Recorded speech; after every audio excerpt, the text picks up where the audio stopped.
What's going on, everyone? This is Tony Mars with the Melted Broadcast, where we dive into the unknown, my melted stories and experiences. This is my new platform that you can use to get your story out to the people. If you or anyone you know has an experience of the paranormal or out of this world, you can email me at themeltedbroadcast@gmail.com. Thank you, and welcome to the show. Welcome to the Melted Broadcast, Infinite Vision. We'll open your eye in a minute. Microphone to the witness. Now pull up a chair, take a listen. Welcome to the Melted Broadcast, Infinite Vision. We'll open your eye in a minute. Microphone to the witness. Now pull up a chair, take a listen. What's going on, everyone? This is Mary Bly with the Melted Broadcast. Today's guest is the Unknown Investigators. Father and son Tristan and Chad are the creators of the Unknown Investigators. They have been investigating the paranormal in Utah for over 15 years, and they want to share their experiences with you. Welcome, Tristan and Chad. Thank you for having us. Yeah, you're welcome. Thanks for joining. I appreciate it. So you guys are the Unknown Investigators. So what I wanted to ask is, what made y'all get into investigating the unknown? Well, for me, it's been kind of like ever since I was like 6 years old, my family's been just kind of, I don't know if it's cursed or what, but it's just our family's just had paranormal stuff happen to us since I was practically born. So it's just years and years of just having things happen. You just kind of stop and go, why is this happening? I want to learn about it. I want to know why this is happening to us. If it's, we just happen to run into things or something's following us. It's just a learning experience and just why stuff is happening to us. Wow. So, and you got your son involved too, though, right? Is he? I know he's there with you. So, Tristan, have you experienced any stuff too when you were little growing up? Yes, I have, but it was after my dad already started doing paranormal investigations. Okay.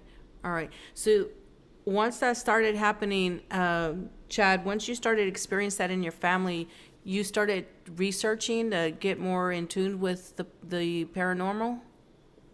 Not at first, like for a few years, because like I said, I started to remember things when I was around 6 years old. Mm-hmm. And then it just kind of, things would happen and I just kind of like whatever. But then halfway through my life, after my sister died, and then certain things started to happen after she died with her, then I started to be like, you know what, I'm going to try to figure out what exactly is going on. That's when my brain was just like, I want to know more. I want to know why these things are happening. I'm like, how are they speaking to us? All that kind of stuff. So yeah.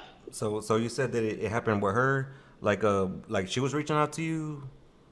Yeah. So like she died unexpectedly in her home, and then immediately that night after we found out, she visited me, my mom, and my brother, but they were all in different ways. Oh wow. Yeah, for me, she visited me in my dream, which I didn't think anything of it at the time. I just thought it was a dream, and she was just trying to like ensure that she's okay and I shouldn't worry. And then like the next morning, my mom and my brother call and they're like, hey, she came to us and I seen her and she told us that she's okay and we shouldn't worry and don't be sad and she's happy now.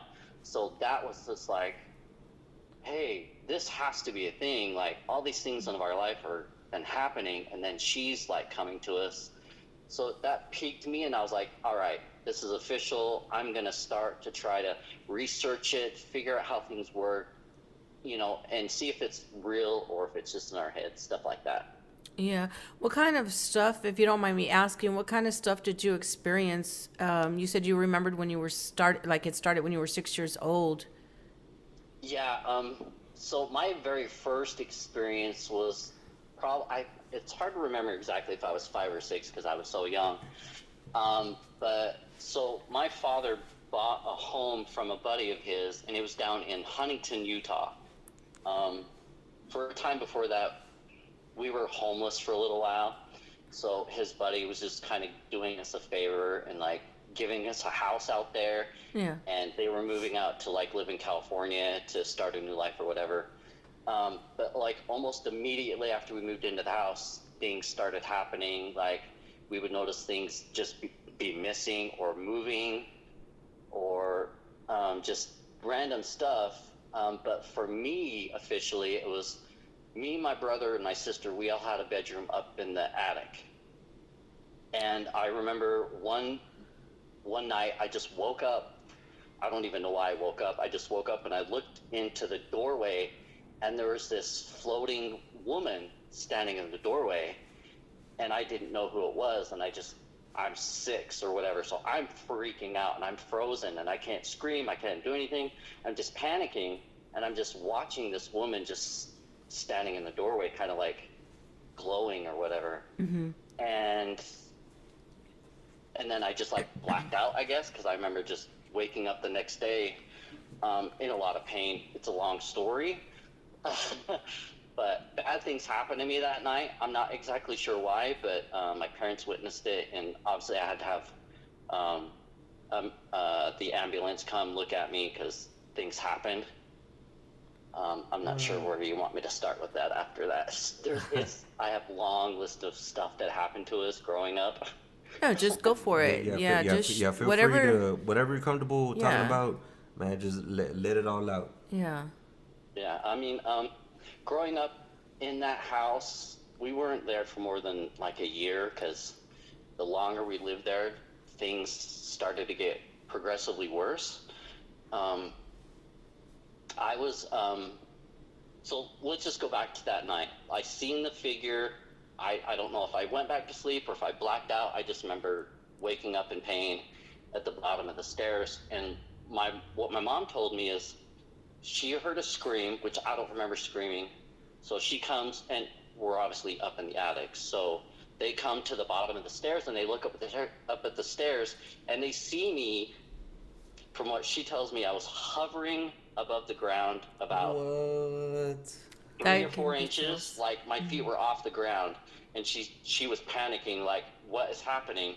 And then I just get tossed off these stairs. I don't hit a single step. They're all wooden stairs. I land apparently straight onto the floor, and I didn't break anything, but I was kind of bruised and bloodied from obviously hitting the ground. Yeah. And when my mom told me what happened the next day, I was freaked out. I mean, you were 6 years old, 5 or 6 years old, so you didn't. I mean, I'm sure that was very scary. So I'm guessing this ghost was not a friendly one. No, it was. Eventually, we found out that there was more than one, and yeah, it was definitely not friendly. Whatever was there didn't want us there. Later on, after everything went down, my father got in contact with the guy that gave us the home, and he knew about it apparently, but he failed to tell us. So that was kind of not cool. Yeah, for sure.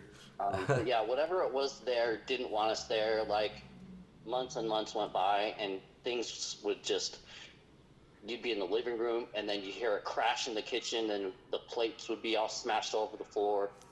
My mom says that plenty of times when we were all at school, that she'd be home alone, and then a knife would be thrown at her, or plates would be thrown at her, or cups would be thrown at her. Yeah, that was a scary place. Did you ever, now, I mean, obviously not then, but did you later on, as you were an adult, did you ever try to figure out what happened in that home? Like previously, like before, like the history, I guess, of the home, like if anybody had died there or anything like that? And if you did, what is the history? You know, I honestly have not. That is a really good idea, and I should have done that. A few years back, because no one in the family, we refused to go back to that area. There were so many things that I haven't told you about that place yet, that it terrified us so bad, no one wanted to go back there. But one year I convinced them to, like, let's just take a trip just to see the house, see how it feels, see if anyone's living there, all that kind of stuff, just to put our minds, at ease. Right.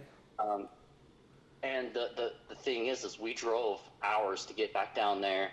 We drove right up to the gate and no one could get out of the car. Everyone just like, we got frozen in just straight fear.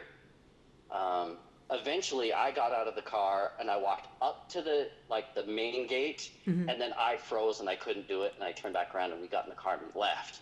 So it's just one of those things. Yeah. That sounds scary. That sounds very traumatic for a little kid at that age, Yeah. Yeah, whatever was there, and multiple things we're guessing was there, just didn't want either us or anyone to live there.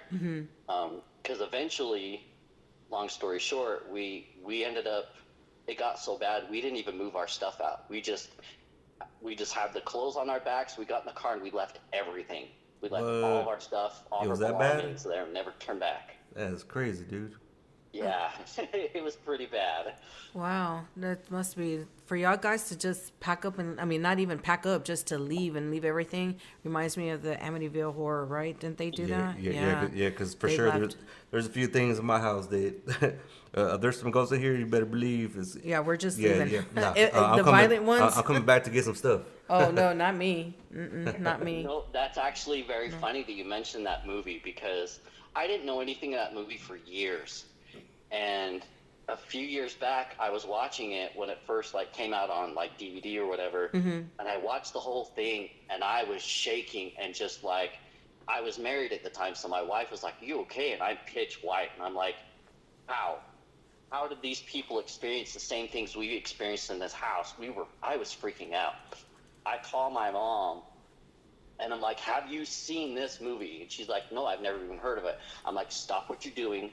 Go rent it if you don't have it. Watch it and call me right away." I'm like, "Don't stop everything you're doing and watch it. You have to. This is a must." Yeah. So, she does that. She actually did it. She went, watched it, and a couple hours later, she calls me crying. And she's like, "How did these people experience the same things that we experienced? This is the scariest thing we ever did." And they ended up leaving with all their stuff too, but it's in a different place. But we had a lot of the same activity that these people had in this movie. What? And that freaked us out. That's crazy. Yeah, you've never seen Amityville Horror, Tony? I mean, I've seen it, yeah, but Okay. I mean, it's just for them to experience what same. what I saw in the movie. That's that's freaking crazy. But I believe that. I believe that there's bad spirits that is so traumatic like that, but that people just leave their homes. Man, I don't know what I would Yeah. do. I would freaking lose it. Yeah. I mean, minus the pig with the glowing eyes in the window and that Right. scene, everything that happened to them legit happened to us in this home. And that's what freaked us out the most. That's These crazy, poor bro. people had to deal with the same things that we went through. And the fact that they left without any of their stuff, and we did too, was what is the odds of that? For real. Yeah. That's creepy. That's scary. That gives me chills. For real. Yeah. I mean, I've just kind of told you guys just cliff notes here and there. I've left out a bunch of the stuff because there's so many things that happened in the house. And I think it was 6 to 8 months that we actually lived there before we were like, nope, we can't do it anymore. We have to leave. I will say the final straw, I mean, because there was possession. My father got possessed and tried killing my mother with a butcher's knife. We all witnessed it. It was terrifying. He still, to this day, if you ask him, He doesn't remember? He'll call us complete liars. Is that something that you'd be comfortable talking about? I mean, I'm open to talk about anything. Honestly, I have so much to talk about through all the years of stuff that has happened to me personally, between moving from place to place and having paranormal activity happen throughout our lives. Yeah. So yeah, I'm willing to talk about pretty much anything. Man, yes, let's dive into that conversation. But Okay, so yeah. my father, the one thing that I thought was odd, but I was obviously a child, so I didn't have any say anything, so I just shrugged it off, is apparently one of the stipulations of getting this home from his friend that moved, and then as soon as they moved, his wife died, but that's another story I'll talk about. Okay. So we moved into the house, and apparently we were told that there was a room in the upstairs hallway. It was a bedroom that was completely boarded off, locked up, not allowed to go inside. Ever no ifs, and or buts, but my dad didn't explain to us because whatever. So we're just like, okay, maybe it's just unsafe and they don't want us going there because of whatever reason. I don't know. Weird thing is it was blocked off, boarded up, locked up, but every other day at a certain specific time, my dad would be missing. And we would look for him and we couldn't find him. But every time that we couldn't find him, we'd go to that room and we'd hear him inside the room talking to some man, arguing with him, which is really weird now that I'm thinking about it again. Because we're like, how did you get in that room in the first place? Who is he talking to? What is happening? And so this would happen for months, several times a week. He would just be there, and the next thing you know, we're like, hey, where did he go? And then somehow he'd end up in that room that's locked up and no one has permission to go into, but somehow he's in there having a conversation, and we can hear two people talking. We're like, there's no one here. What is happening? So that happened for weeks and weeks. And then one day, I don't know what it was, me, my brother, and my sister, we were upstairs in a room playing or whatever, and we hear screaming and yelling like my parents were fighting, which happened. But so we run out to see what's going on, and we see my mom running out the front door, and my dad behind her with a butcher's knife, chasing her out the front door. We're all freaking out. We're screaming and crying. We're like, what's going on? And we can see everything from up above the house. Mm-hmm. So we see her run out, and she's running around the side. We're running to the windows, watching to see what's happening. And we see him chasing her around the backside. And they get about midway to the back window, and then she stops, and we notice, we're like, wait, where is he? He's not there. So we look around the side of the house. He's not there either. So we go back to the back window. She's still there, on her knees, because she's running and freaking out or whatever. And then he comes around the opposite side of the house with that knife, and it looks like he's going to stab her. And at the same time, he's coming around the other side of the house. So there's somehow two of them. What? I'm not sure how that happened. No way.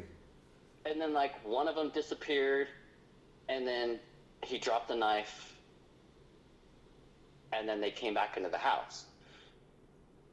And then that was it. And they fought for days about it, and he kept calling us liars that he never did it, and we're all delusional, and he would never do that to her, and all this stuff. Even still today, if we bring it up, he's like, why you guys still bring it up? That never happened. You guys are so full of crap. There's no possibility that ever happened. But we all witnessed it. Yeah. Yeah, as kids, y'all don't understand what's happening at that time. But now as an adult, I mean, you can. I'm not experienced in all this, but I do believe in these things, and I feel like you did say that there was multiple ghosts there in the house, right? And so I believe that he was possessed by one of them. It's how you saw two of him. Kind of like a doppelganger, yeah.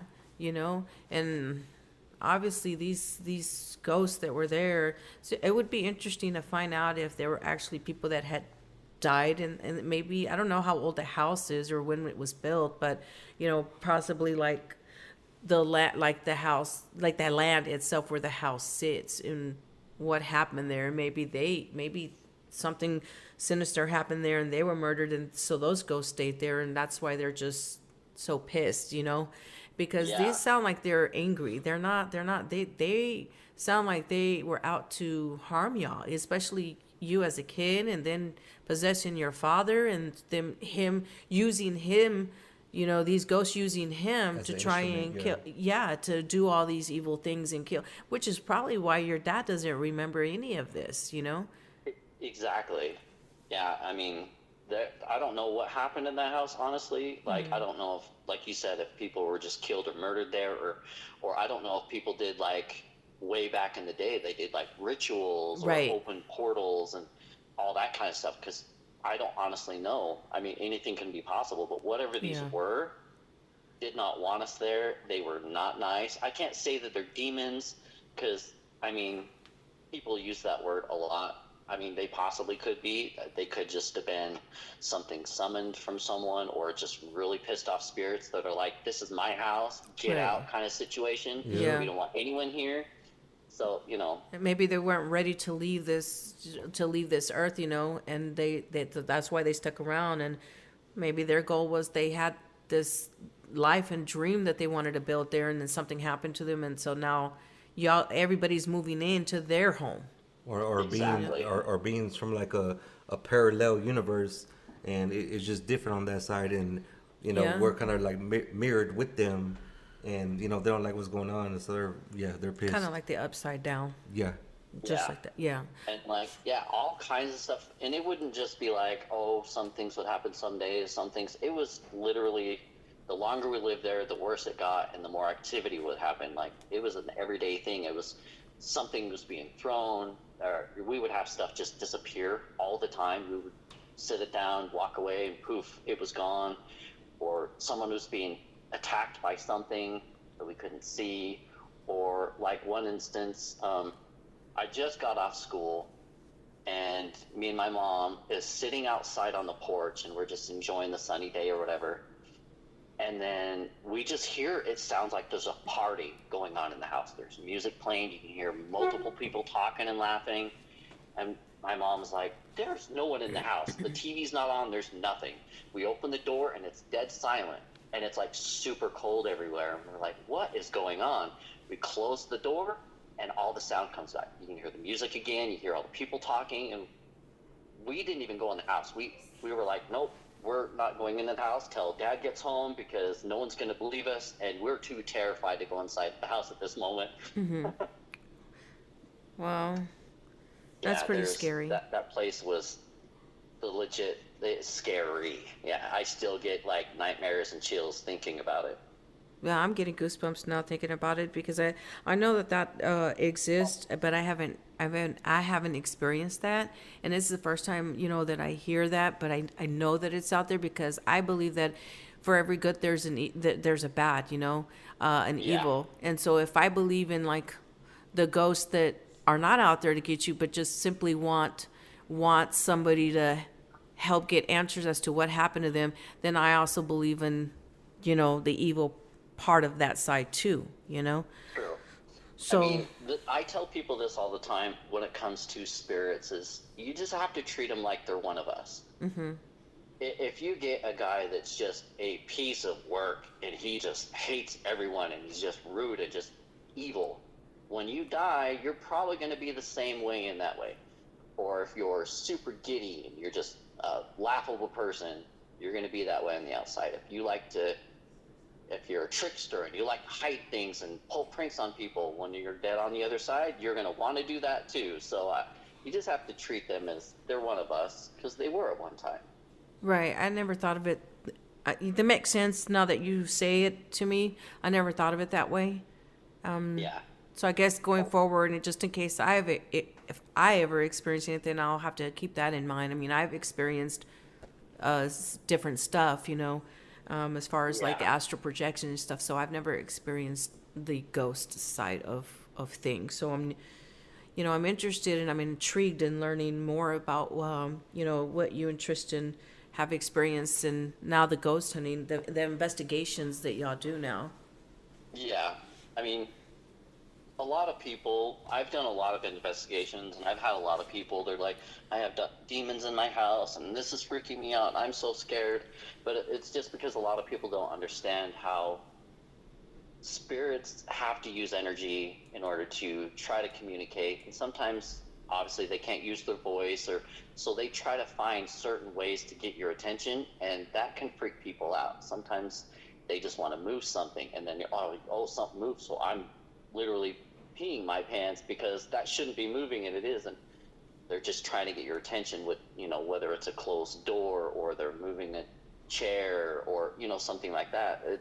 It's their way of saying, I don't know what else to do, I can do this though, can I get your attention? And a lot of people are like, oh, the chair moved, I don't know what to do, I'm going to panic, I'm going to freak out, I'm going to do all this stuff. It's just lack of knowledge, and just, you have to be open-minded on the spiritual side, and not many people are. Yeah, that's good. That's good. That's good advice. Like I said, I'm gonna It's remember also that. just like us. Everybody Pretty needs much it. like we used equipment to contact the other side, and that's our way to contact them. So them moving things or doing these weird things that freak us out, it's how we do it to communicate also. Like, we use our devices to communicate with them. They use their type of devices to communicate with us. So you guys use like spirit boxes and all that? We do spirit boxes. I mean, we have Oh a man, couple that's so devices that awesome. we try to use, and it all depends on the spirit themselves, whether they want to interact with us, because a lot of spirits don't. Yeah. They just want to be in the shadows and be like, I'm going to do things once in a while, but getting to do things on command can be tricky, and it's not always going to work. But yeah, we use the spirit box, and we use like a laser like music box. So like if things are walking around when nothing should be walking around, it goes off. Like EVP recorders. EVP recorders are one of the number one best and easiest ways to communicate, because let's say you're in a room by yourself, you know the place is haunted, and you're trying to have a conversation with somebody that's supposed to be in the room. You might not hear with your ear, but if you play back your EVP recorder, there's a good chance you're going to get a voice back that you didn't hear. And that's always amazing to run into for me personally. So, Tristan, you've had some experiences too, right? Yes. As a child. So it goes back to, like as a child, because further down the road, when pretty much the show Ghost Hunters was a big thing back then. Oh yeah. My dad was into it. We actually lived down the road from this hospital. It's called the Lehigh Haunted Hospital in Utah. It's not there anymore, but it was. And he's became pretty much friends with the owner there, and he started doing tours there with the owner and doing his own paranormal investigations over there. After a while of him doing that, he gave me and my brother an EVP recorder.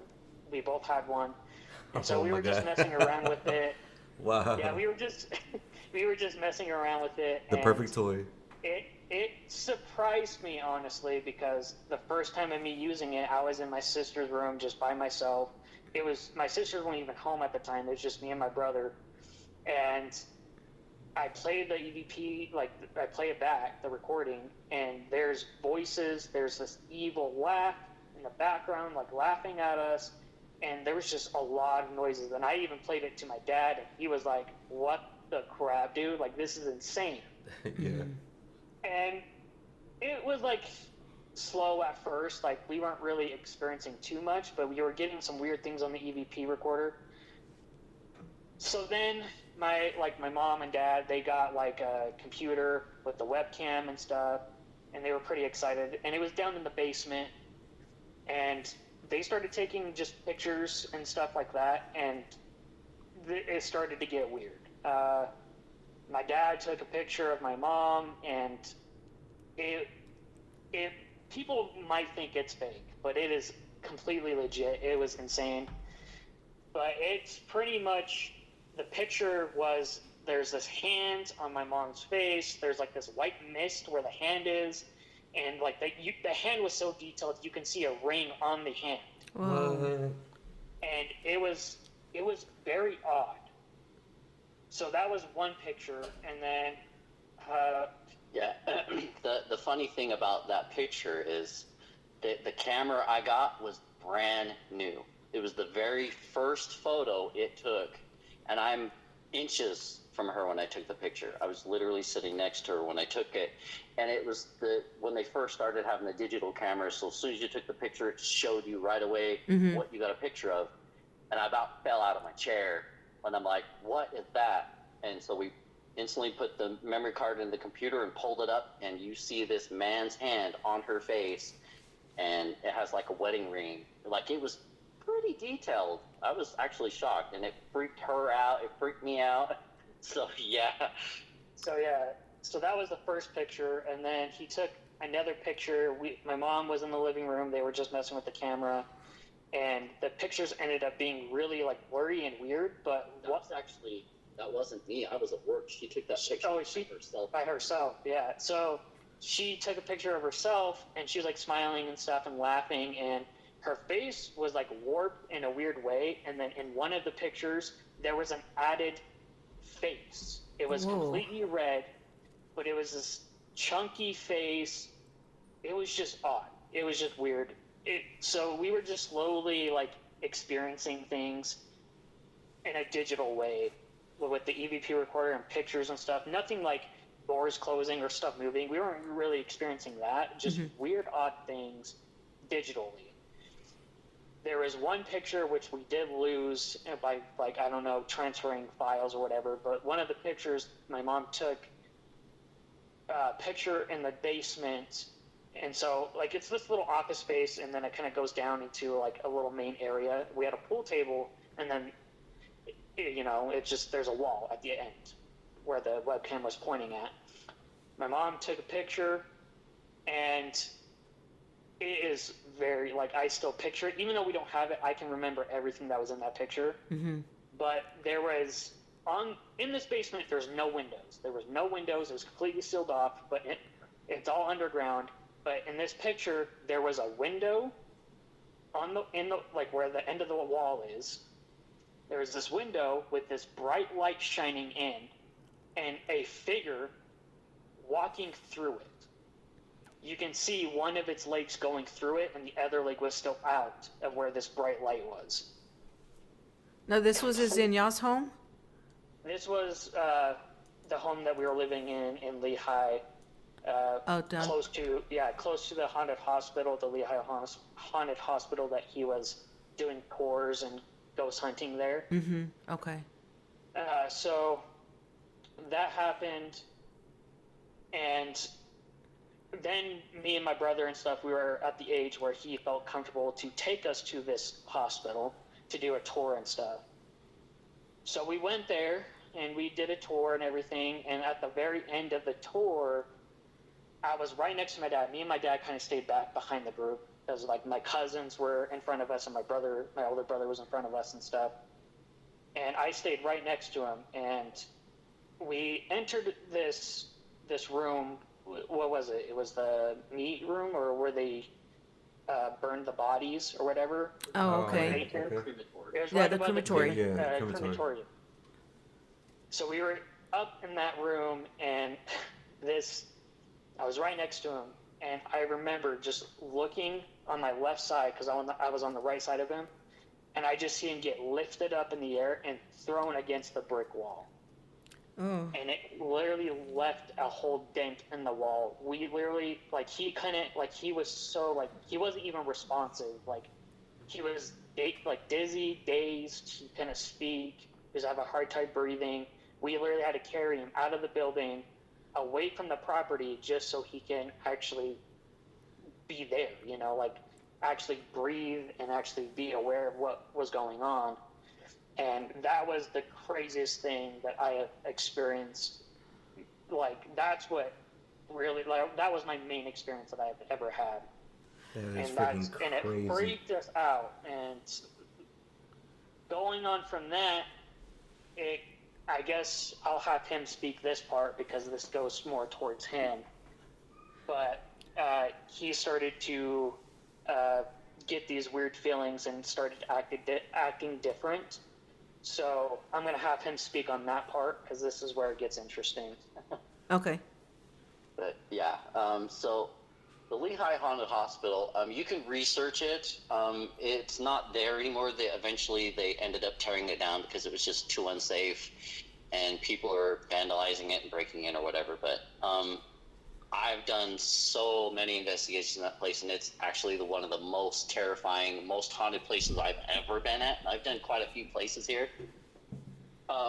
So to go back on what he was talking about, so the owner had me we were trying to do an experiment, because there was a little girl spirit there. I think her name is Mary. And so the owner wanted to try a little experiment to like bring younger kids in to see if we can get her to communicate more, because she was active. She communicated with any type of ghost hunters that would go in there. She was just always present. Okay. So they wanted to see if they would get more if we had children come in, make them feel more comfortable. Okay. So anyway, so we're going through it with all the children, and we were coming up through the crematory upstairs into the main hallway that kind of leads you outside. So we were kind of wrapping things up at that time. But I was still recording, and I was by the stairs. We had a medium with us, and then we had the owner that was still in the hallway with us. And all I remember, honestly, is I'm recording, and I go to look up at the medium, and then next thing you know, I'm on the floor, and they're like standing over me, freaking out, going, "You okay? Are you okay?" And I'm kind of dazed, and I'm like, all of a sudden, I'm super cold, like someone just took me out of the freezer, and I was shaking. I didn't know what was happening, and my legs and stuff were like numb. I couldn't like really walk, so they had to help me out. And I just kept getting like these flashes of red and blood and like being cut up into pieces. I don't know why still to this day. I kind of do. I'll kind of get into that, but yeah, for sure. So like they get us out of the building. They get me as far away from the building as they possibly can, and I'm just bawling. I'm bawling like I've never bawled before. I've never felt so sad in my entire life. Aww. I was just crying and crying and crying, and I'm telling all of them, I don't know why I'm crying. I don't know why I feel so sad, but I can't stop crying. And so that all goes down. I call my wife at the time, and I'm like, bad stuff happened. We had to leave.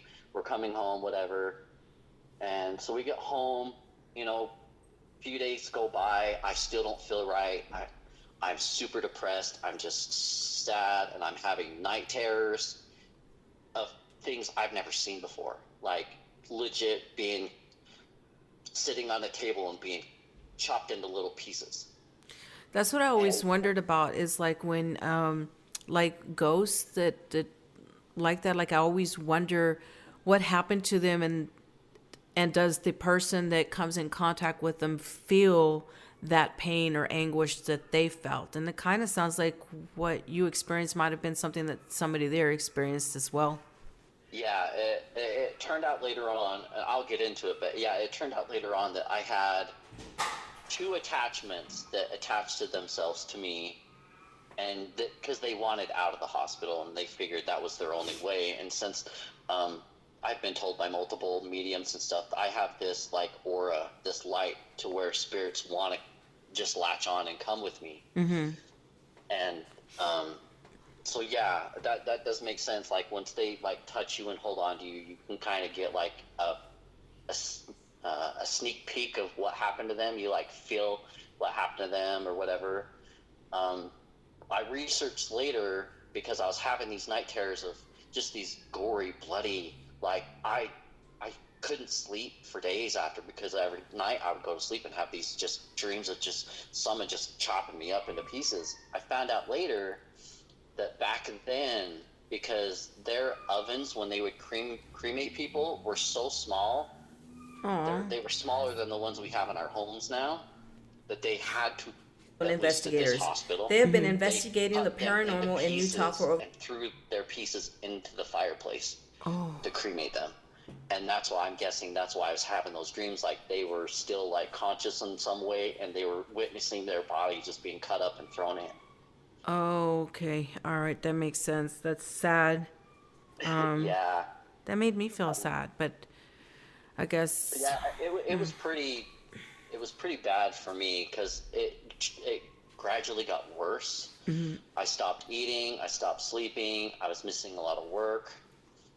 So we were just trying to figure out, like I was going to the doctor, trying to figure out what was wrong with me, and I couldn't figure it out. Doctors were like, there's nothing physically wrong with you, but I couldn't do anything. I just mentally, physically, I don't know, something was wrong. So one day my wife at the time, she got this idea to try to track down a psychic. I don't honestly believe in 90% of the psychics in the world. I think they're a bunch of kooks for the majority. But somehow, I don't know, she found the real deal. And so we went to her place. It was somewhere up in Salt Lake City.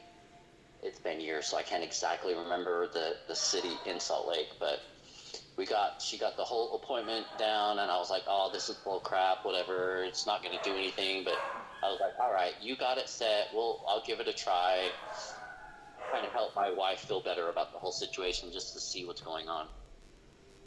And I'm like, well, if this psychic is real, I can talk to her about my sister, see if she can get, my spirit of my sister to come through or whatever, without telling her, kind of situation. Okay. So waiting in the waiting room, she finishes up her session with this other lady, and we walk into her office and we sit down. Before I say a single word, she doesn't have any of the information other than my wife's information. She doesn't know my name. She doesn't know my age. She doesn't know why we're there, other than we just had an appointment there. Sit down, and she leans over the table and she grabs me and she starts crying. And she's like, I am so sorry that happened to you. I'm going to fix this, and those two spirits that are attached to you are going to leave you alone. And I'm like, what? What's happening? Like, I was completely in shock, and I'm like trying to play it off. I'm like, what do you mean? What are you talking about? And she's like, I know you were at the hospital. I know you were attacked, and these two spirits are the reason why. And I'm going to make sure that they go away. Oh, because wow. You're getting sick. You haven't been eating, right? And I'm like, no, I haven't been eating. She's like, when was the last time you slept? I'm like, 3 or 4 days ago. And she's like, they're the reason why. And I'm going to do something about it. And I guess in the middle of her having this conversation, I guess they were arguing with her.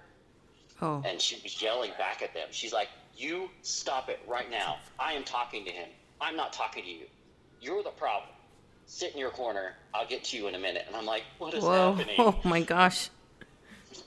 Like, who are you yelling at? Is she crazy? Like, what's happening? Like, she knew the hospital, so I was like, something's up. Mm-hmm. No one said anything. No one was mentioned my name, hospital, nothing, why I was there at all. So I was like, okay, maybe something's really happening here. So she's like, all right, I record everything. We're going to do this whole session, and and she's like, okay, just for a second, don't freak out. I'm going to have to perform an exorcism on you. I know that word's scary, but it's not as bad as you think in this case. And I'm like, exorcism? What are you talking about? Like, what's happening?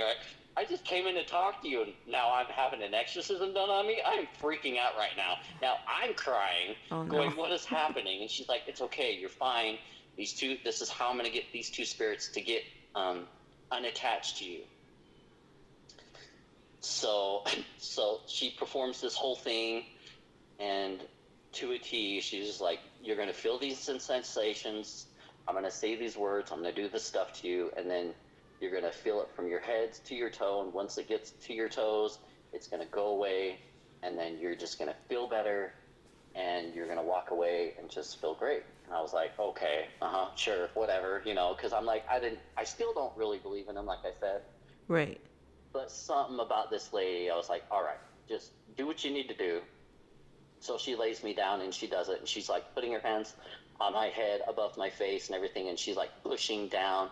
I don't remember the chant she was doing because it's been years, but she was like pushing the stuff down, and she's saying all these things, and she got down, and it was weird because as she was doing it, the further she pushed down, it was like I was feeling cold.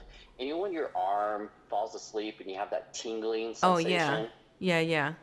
I was feeling that all the way down to my toes till she passed my feet, and then it all disappeared.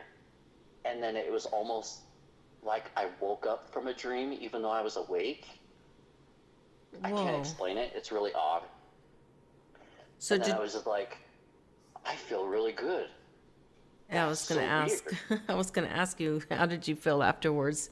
Like, to not really like pass everything, but after she finished that and we left, the first thing I wanted to do, I'm like, we need to go somewhere, and I am starving.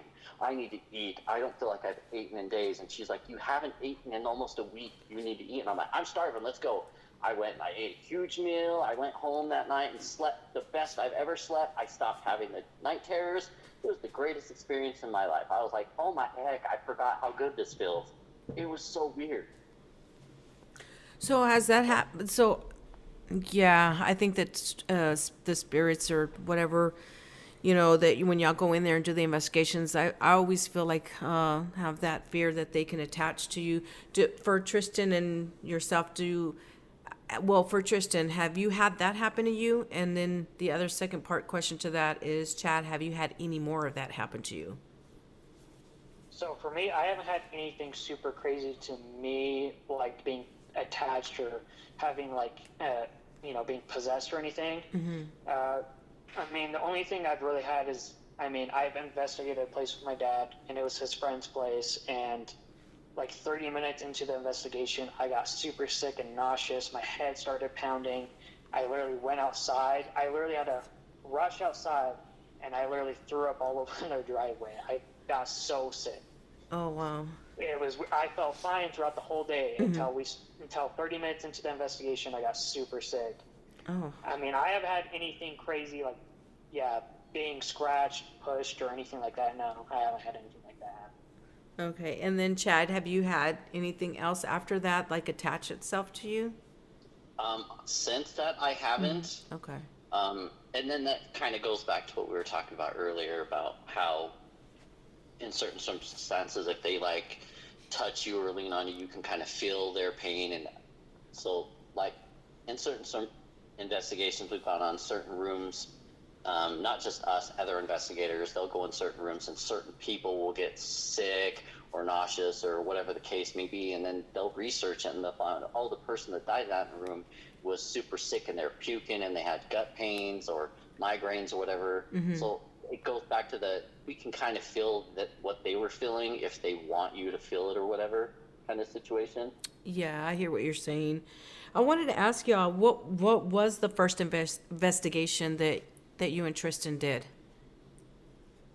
Oh, geez. That's a tough one. You always remember your first time. Well, I guess his first experience would have been the Lehigh Hospital. Okay. But it wasn't our official ghost hunt together as like a family thing. That didn't start till a few years later because after that whole incident happened at the hospital, I stopped ghost hunting for a few years because that scared me. Okay. And my wife was like, yeah, we're not going to do this anymore because you could have been hurt or killed or worse or who knows what. Yeah, for sure. Yeah. So I stopped for a few years, but then at my job and stuff, I used to work at like Walmart, and I talked to a lot of people, and they'd be like, oh, you used to do ghost hunting and stuff. So it ended up turning into, I started up a business doing ghost hunting a few years back, and I was just helping people in homes trying to figure out why their homes are haunted or if their homes are haunted. Okay. Make them more comfortable, because I'd have a lot of people like, yeah, these are happening here. Can you help me explain it? So I would want to go in and help families. That's what I really wanted to do, because it helped me learn on the spiritual side. Plus, I got to help people out, whether it was trying to get rid of the spirits or at least helping them figure out if their house really is haunted. And if it is, try to, educate them on either how to deal with it or whatever If it's a high spirit, evil spirit. Yeah, whatever the case may be. So what would you consider the most haunted place that you've investigated at? That one investigation that to this day torments you, or that you maybe, you wish you never went there. That would honestly be the Lehigh Hospital. Yeah, I had a feeling you were going to say that just because of the evil spirits that attached to you and everything that you went through. Yeah, I have still all the evidence that I recorded on like my DVR tapes. So I still have all the evidence. But yeah, that would be my number one. I've been to a lot of places and I've had weird stuff happen and I've seen stuff and I've got stuff caught on video. But there was a lot of angry spirits. But if you go online and you look up the hospital and you research how bad the doctor was there and what he did to his nurses and just the whole in general thing back then, you would understand why there's a lot of upset and not so friendly spirits in that place, which it's not all of them. There was a couple like the little girl, Mary, she was sweet, and we have so many recordings of her beautiful voice. Yeah. My dad and my older brother actually had like a full-on like 30-minute hour EVP session with this little girl. So it was pretty crazy. Yeah. Like you guys were asking her questions, and that like, okay, how did that go? We need to know about that. Cause we don't know about the investigative side, so we're learning from you guys. Yeah. So like it started off like at first when I was getting permissions to do tours with the tour guide and stuff, the guy who was there. At first, I thought he was just kind of a kook because he would always talk about this girl Mary that died there. She apparently, it was a 3-story hospital. It was kind of small, but it was tall. Yeah. And it had an elevator inside the main entrance. And the story is that when she was in it one day, the elevator fell and she died on the first floor inside the elevator. So she's been kind of trapped there. So the tour guide, every time he would do tours with anyone, he would always talk about her. He would always acknowledge her. Every time he'd walk into the building with the group, he's like, all right, guys, stop. I got to say hi to Mary. I miss you. How you doing? And he would just talk to her like she was a normal person, which, like I tell people all the time on investigations, treat the spirits as their people because at one time they were.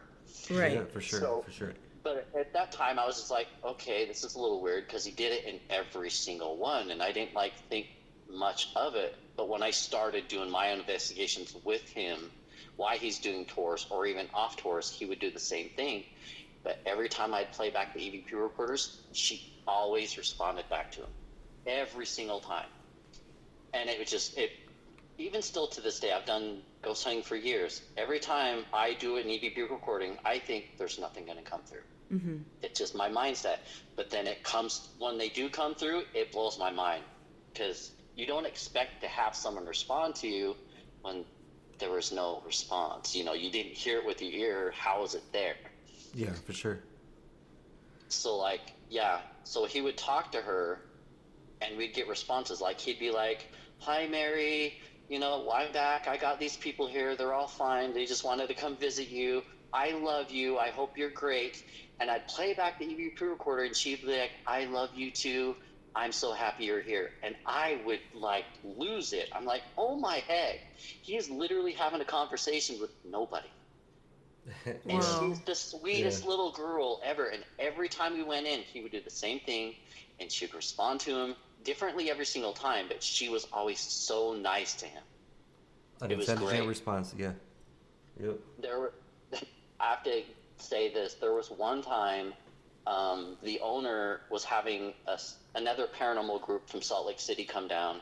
And he wanted me to be in charge to kind of show them what I got and kind of give them a rundown of the place because they've never been there. And the weird thing is we went through the entire place. They did their investigation. Nothing happened. Nothing. It was quiet. It was calm. I was like, I've never felt this calm here ever. I was so calm. I'm like, I could even pitch a tent in the basement, which is the worst place, I personally think. Yes. And I could... Nice. And I'm like, I could spend the night here. That's how comfortable I feel. And I've never felt that way. And the main ghost hunter guy, he was like, you know what? It feels kind of nice here. I could spend the night here with no problem, it feels like. I feel great. And the funny thing is which I didn't catch till the very end. I'm glad I caught this at the very end. At every tour and every investigation, the tour guide is always usually there with us. And he always acknowledges Mary. Every time, broken record. He forgot this night. Completely spaced it.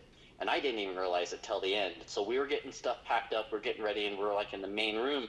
And I'm like, oh my heck, you didn't even acknowledge her at all tonight. And he's like, and he almost cried. He's like, oh my gosh, I didn't even say hi to her. I didn't say anything. I kid you not, he got on his hands and knees, and he was going to pray to God himself. And he's like, oh my heck, Mary, I am so sorry. I didn't say hi to you. I love you so much. I apologize. And in this whole thing, and I'm recording the whole time. Oh, nice. And he's like, I am so sorry. I love you so much. You are my best friend. And the response back is she's like, it's okay. I understand. I love you too. Aww. I went home and listened to that. And I called him up immediately and says, you need to come over here and listen to what she said to you, because you ignored her all night and then you talked to her. This is what she had to say. He came over and he started to tear up. He's like, oh my heck, that is so amazing. These two relationship was the coolest thing I've ever witnessed. Oh yeah, man. It sounded like, especially, I love that he acknowledged Mary all the time, you know? Yeah, like I love literally that. every time. And like I said, at first I was like, oh, he's just a kook. Like, he's just talking just to kind of like get the tour off and make people. Talk about the EVP session with you, then it's nothing. I had so many there. I don't remember which one that is. It was just with you and Zane. It was during the day. I mean, you can, if you remember. I don't. I wasn't there. I don't remember. I've had so many there. It's hard to like. Yeah, I mean, my dad has a lot of experiences there, but one of my experiences is after that hospital, after the few years, there was this abandoned building in Pleasant Grove, and we started doing an investigation there, just to see if we can get anything. We were just exploring. Just this abandoned place, we weren't expecting anything. We went there several times, but the first time we went there, we were getting EVPs, and it was this little girl, was talking back and forth with us. We actually have a picture. We actually have her in a picture. She was this girl in a white dress, you know, like a teddy bear. Yeah, she's holding like a teddy bear and stuff. It was crazy. But with this one instance, my dad had his brother with him. We had like everyone was there this day. We had everyone we wanted them to experience this. So we were up in the second floor, and my dad and his brother, and I was just right behind them. And my dad had the camera. He was the one up front, and his brother he's more of a sensitive. So he was feeling some type of energy. And he's like, I feel like something's going to happen. And my dad's like, can you please walk in front of this doorway? And no crap, dude. We have the footage. 2 feet, white feet, bare feet, walk across the doorway. Oh, wow. What? And we all see it, and we were just freaking out. We're like, no way did we just see that. No way. And we were just like, thank you so much, you know, being like, thank you for showing us, you know, what you could do. It's awesome. Thank you. We appreciate you. And then we went straight outside and we reviewed the footage, and you can clearly see 2 feet walking across. And we're like, no way, dude. This is the best piece of evidence we've ever had, dude. Like, holy crap. Oh, Yeah. wow. And just so everybody knows, this is just a vocal interview. If you guys want to see that footage, you guys need to go check these guys out for sure. Yeah, you guys have a YouTube channel, right? I've seen some of the stuff on there. I love, and I think Tristan, you and I talked about the filming of that stuff, how good it looks. I'm a fan. Yeah, I mean, I mean, for me personally, since I do all the editing and stuff, like, I every video that I do, I'm getting more and more like knowledgeable about it, and I'm doing better. I see flaws in all my videos, and I'm like, okay, I need to fix this. Next time when we go investigate a place, I'm going to do it right. So every video is just getting better and better, and I'm finding more ways to communicate with the past life, you know, and just trying different tests to see what type of evidence we can get. Yeah, I love that. But, I mean, we just started last year in April, and yeah, we're getting there. I mean, every video is just getting better. I'm finding better ways to make the videos better and everything. But it's not like as crazy as what people think ghost hunting is. Mm-hmm. A lot of people have these high expectations for ghost videos and stuff, like all this crazy stuff is going to happen. But in reality, a lot of places say these places are haunted. You go there, you get some things, but it's not as crazy as what you would expect. So for me, and like I tell everyone, when you go to an investigation, don't have high expectations. Go in there with an open mind, but don't set a standard of you seeing something fly across the room or you being attacked or something crazy happening. The smallest thing you get is evidence in my eyes. So if you get something through your device, like if you get a voice on your EVP recorder or anything just small, like your device goes off and it there's no way that could have happened. That is what's the exciting part in my eyes, because any type of evidence to me is proof that there's an afterlife.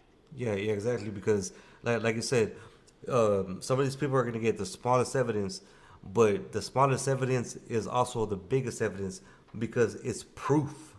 It's literal proof that there is something on the other side. Exactly. And that's the message we kind of want to get out. I mean, like he was saying, there's a lot of YouTubers out there that every episode they have something crazy happen. Every episode this is going. A lot of the times they will fake it because they're doing a YouTube video. They're trying to make it interesting.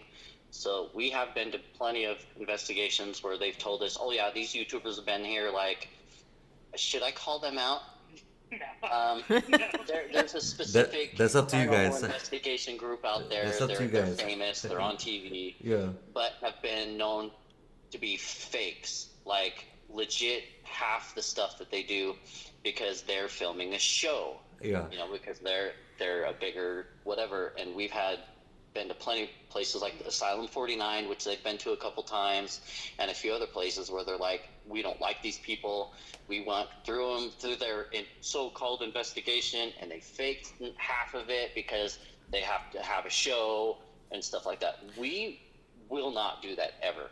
All of our stuff, if our videos are boring, it's because we didn't get anything, and we try to cut out as much of the boring stuff as we possibly can, because we can go hours and hours and hours and have almost nothing happen, and no one wants to watch hours of video of just us talking to ourselves basically and nothing happening. Right. So there is someone else that I had talked to, and I've done research on this person, and they said the same thing. So that basically what y'all are saying is true, that for the people that go out there and ghost hunt, they think that they're going to see something right away, and it's not as simple as that. Not all the times you're going to go in there and you're going to see something within the first 30 minutes that you're filming something. You can literally be there for days before, if any type of evidence that you may get, you know, it's not like that, you know, like they make it seem to be on TV. So you guys are saying the same thing, and I believe that. I believe that you're not going to just make it happen because you want it to happen. And Exactly. I think that's why people, you know, the other side, not our side, but the others, they're so quick to want to go in there and do all that, just to, like you said, to make for great TV. But it's not easy. I don't believe that it's easy. And you guys are confirming what I feel and think that it's not easy. You know, I mean, you said it, there are times that you can sit there for hours, nothing happens. You go home empty handed, you know. So I'm glad that you brought that up, because that makes a good point. And I want people out there to know that, you know, for those who have some kind of like doubts or whatever, you're not going to go in there and find that ASAP. You're not going to find that right there because you want it to happen. If the ghosts or spirits want to come out and reach out to you, like, they will on their time. Exactly. Yeah, for sure. And that's what a lot of people think. Yep. They think, oh, well, they said that this place is haunted, so we're just going to go in and all this crazy stuff's going to happen. Yeah, they have that expectation that it's because other people have said, oh, it's haunted. Okay, well, that's like me saying, I'm going to go to the Lee Hospital because you're saying it's haunted. I want to go in there and I expect for that to happen. How come I get punched in the kneecap? Right. Come on. Just be real about it. It's not going to happen unless they want it to happen. Right. I believe that. Good point. It all depends on the location, the spirit, if they have energy, if they don't. If they have high energy and they want to talk to you, things are going to happen. Like I said, I've been to the Lehigh Haunted Hospital 30 plus more times. I've lost track. There's been times, like I said, when we went through that tour with the Salt Lake Ghost Hunters, nothing happened. But then the following day, stuff was going like crazy. It just depends. Like, you can't just... We've been to a few places. I'm just going to say... Asylum 49, I've been there before. Crazy stuff happened, but this was like 10 plus years ago. I went there, a lot of stuff happened. We were having conversations with spirits. A bunch of people caught shadow figures running through the halls. But we went through this time, I personally had no activity, none at all. We went there for hours and hours and spent lots of money because they're like, yeah, it's really haunted, you need to come in here. And absolutely nothing happened. So it just varies. it's a hit and miss. Spirits are just, like I said, they're just one of us.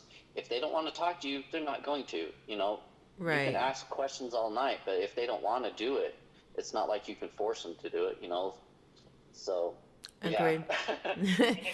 If it was that easy to communicate with the past life, there wouldn't be so many devices out there to Right. get evidence. I believe Yeah. that. You know, that's another thing like these shows do is like they make it seem like you can just get evidence just like that, like super fast. But why do we have all these devices then to talk or communicate with the past life if it was that easy? You know? Yeah, for sure. Believe that. Now I know you guys do have y'all have an investigation tonight to go to when y'all leave from here, correct? Yes. Okay. So we won't keep y'all, but I would love like for you guys to come on another time and tell us more about these stories. Like I would really love that if y'all would be willing to come on again. Oh yeah, I'm definitely down with that. I have so many stories. Like, Yeah, for sure. It'd take hours and hours, and I'd probably still have more because there's so much that we haven't talked about. Yeah. So yeah, I mean. And also, I know you guys are from Utah. So you mentioned earlier Salt Lake, Utah. I want to give a shout out to Salt Lake, Utah, where the satellite was recorded. Benjamin the Jet Rodriguez, PF Flyers. Come on now, baby. Okay, he's a big fan of the Sandlot. In case y'all haven't. So as soon as this, I heard Salt Lake City, I was like, man, Benjamin the Jet Rodriguez. Okay. There you go. The shoes don't lie. So we did talk about wanting to go on one of these adventures, but I'm more of the astral projection type person, so I'm really scared when it comes to stuff like that. And yesterday we had a conversation. I'll say this and then I'll let y'all get ready to go and do y'all's investigation tonight. But I worry about those things and spirits attaching. And just yesterday having a conversation for over an hour with someone, everything was fine. I was feeling good. I was feeling fine, but he was telling this, his story. And then I felt, I told Tony, I said, everything was done and I just went to go lay on the couch. My head started hurting and I felt chilled. And I said, I really don't feel good. I'm not sure what's happening. I really got scared because I really thought that I was going to end up in the ER and I couldn't explain it. And I woke up feeling fine this morning, but it was just so intense, the feeling. And so that's what I'm afraid of, that's going to, things like that will happen because I believe in this stuff so strongly that I feel like I could get something, that something can be attached to me. So I worry about that. So I think I might let him just do, if we're ever down there, hopefully you'll invite us, but I might just stay back with your wife, and let Tony Mars go out there with you guys, if that would be okay with you guys, if we're ever up there in Utah. Oh yeah, that's very understandable. I mean, everyone is different, Yeah. and this is what I've learned from talking to like mediums and all this other stuff. Every person on this earth has a different aura, a different color of light that their spirit goes off of, and certain lights, certain spirits are more attracted to. You could be very, very susceptible of just being, this spirit likes you and they want to come with you. And so it's very possible. And when they touch you and they hold on to you, you feel what they feel. So it can make you sick and all that stuff. So it's very possible. It happens to people all the time. I think I'm one of them. I might not be as sensitive as you, but I have that same feeling. So I understand. Yeah, I'm very sensitive. Yeah. I really didn't feel well. It came on so quickly, and I was just like, I don't know what it is, but I don't feel good. My head was pounding. I felt my heart was in my ear. I just thought, okay, I may end up having a heart attack here. I really did not feel well. Especially with people's frequencies, That's the way to, when you go into an investigation and you don't want an attachment, or you don't want something to touch you, like you don't feel comfortable of a spirit touching you, to let them know that, if you don't want anything to happen to you, right when you get into the building or wherever you're going to, just say it out loud and just say, I don't want you to touch me. I don't feel comfortable with it. Nothing here can touch me or be attached to me. And then, especially when you leave, you want to say the same thing. Right when you're leaving, just say, nothing here can follow me. Nothing here can be attached to me. Thank you for talking to me, but you are going to stay here. Yeah. Be firm with that, and that is another way, a form of protection. Let them know that you have protection. Like me, I like to bring a cross with me to let them know, like, I'm protected, so you cannot do anything to me. Tristan, that's great advice. I didn't think about it that way, but like I said, I'm not, I don't know the knowledge of the, on that side of the paranormal. So thank you for that advice. I'm going to take that. I will use that. I didn't know that. So that's great advice. Thank you so much. Thank you. And I want to thank both of y'all. Thank you so much for coming on the show and sharing your stories with us. Much. And we definitely would love to have you guys back, so we'll work something out with you. But I know y'all got an investigation to get to.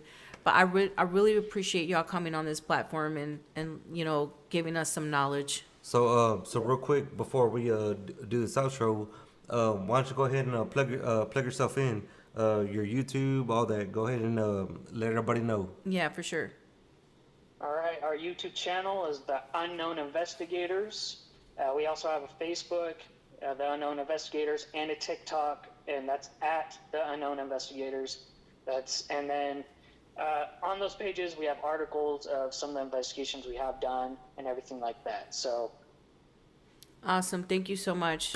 All right, everybody. Thank you guys. So there it is. The Unknown Investigators. Trust me, they are now known. So we're here with the Melted Broadcast. I appreciate everybody for tuning in. Welcome to the conversation. And remember, stay melted.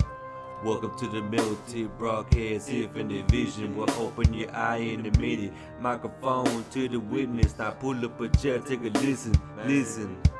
Welcome to the Melted Broadcast. Infinite vision will open your eye in a minute. Microphone to the witness. Now pull up a chair, take a listen. Listen.